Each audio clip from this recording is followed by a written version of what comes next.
కీబోర్డ్లో letters A B C D ఆర్డర్లో ఎందుకు ఉండవో తెలుసా? ఇప్పుడు మనం యూజ్ చేసే కీబోర్డ్లో QWERTY లేఅవుట్ ఉంటుంది.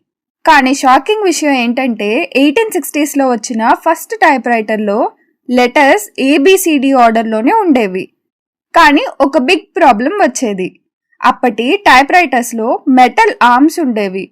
వాటినే టైప్ బార్స్ అంటారు. పీపుల్ ఫాస్ట్గా టైప్ చేస్తే ఎక్కువగా కలిసి వచ్చే letters like S and T and H same టైంలో మూవ్ అయ్యి మెషిన్లో జామ్ అయిపోయేవి. అప్పుడు ఈ ప్రాబ్లమ్ని సాల్వ్ చేయడానికి క్రిస్టఫర్ షోల్స్ అనే ఇన్వెంటర్ కీబోర్డ్ లేఅవుట్ని మార్చారు.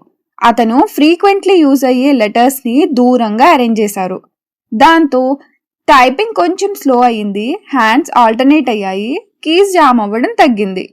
అలా QWERTY కీబోర్డ్ లేఅవుట్ వచ్చింది. అందుకే కీబోర్డ్ ఫస్ట్ రోలో QWERTY ఉండడం వల్ల దానిని QWERTY కీబోర్డ్ అంటారు. ఇంకో ఇంట్రెస్టింగ్ విషయం, ఇప్పుడు మోడర్న్ కీబోర్డ్స్లో ఆ ఓల్డ్ జామ్ ప్రాబ్లం అస్సలు లేదు. ఎందుకంటే ఇప్పుడు మెకానికల్ ఆర్మ్స్ ఉండవు. కానీ ప్రపంచం మొత్తం ఇప్పటికే QWERTYకి అలవాటు పడిపోయింది. అందుకే ఫోన్స్, ల్యాప్టాప్స్, కంప్యూటర్స్ అన్నింటిలో కూడా ఇప్పటికీ అదే లేఅవుట్ కంటిన్యూ అవుతుంది.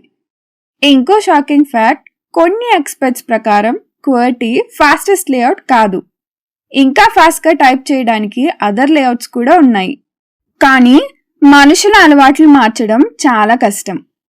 అంటే మనం రోజు యూజ్ చేసే కీబోర్డ్ డిజైన్ వెనక కూడా 100 years ఓల్డ్ ప్రాబ్లం హిస్టరీ దాగి ఉంది. ఇప్పటి నుంచి కీబోర్డ్ చూస్తే దాని లేఅవుట్ ఏబిసిడి ఆర్డర్లో ఎందుకు లేదో మీకు గుర్తొస్తుంది.